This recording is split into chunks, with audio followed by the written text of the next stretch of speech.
Selamat datang di Sukor Makro Update.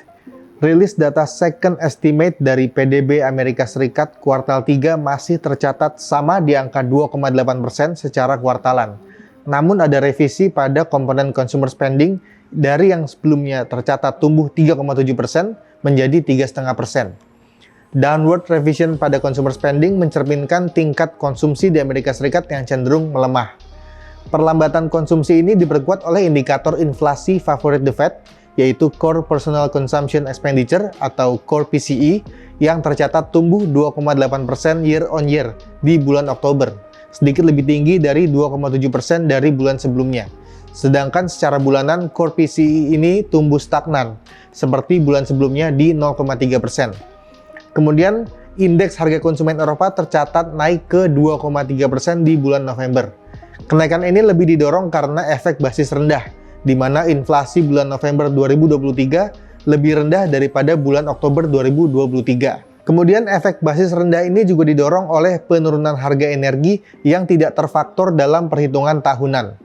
Tercatat inflasi harga energi hanya tumbuh 1,9% dari 4,6% di bulan Oktober. Kemudian secara inflasi inti, pertumbuhannya masih stagnan di 2,7%, seperti bulan sebelumnya.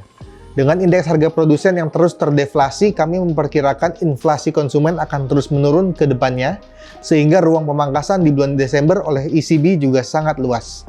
Beralih ke domestik, inflasi indeks harga konsumen Indonesia tercatat turun ke 1,55% year on year di bulan November, dari 1,71% di bulan Oktober. Ini didorong oleh komponen komoditas makanan dan minuman dan tembakau yang tumbuh 1,68% dengan andil inflasi 0,48%. Berdasarkan komponen, inflasi inti masih terus merangkak naik selama 5 bulan berturut-turut, dengan catatan terakhir di 2,26% di bulan November. Biasanya inflasi umum akan menunjukkan kenaikan ketika inflasi inti naik, namun belakangan inflasi umum malah cenderung turun mendekati target bawah pemerintah yang sebesar 1,5%. Penurunan ini didorong oleh komponen inflasi bergejolak seperti harga bahan pangan seperti beras dan cabai rawit yang cenderung menurun. Tercermin dari komponen bergejolak yang terdeflasi 0,32% dengan kontribusi minus 0,05% terhadap inflasi umum.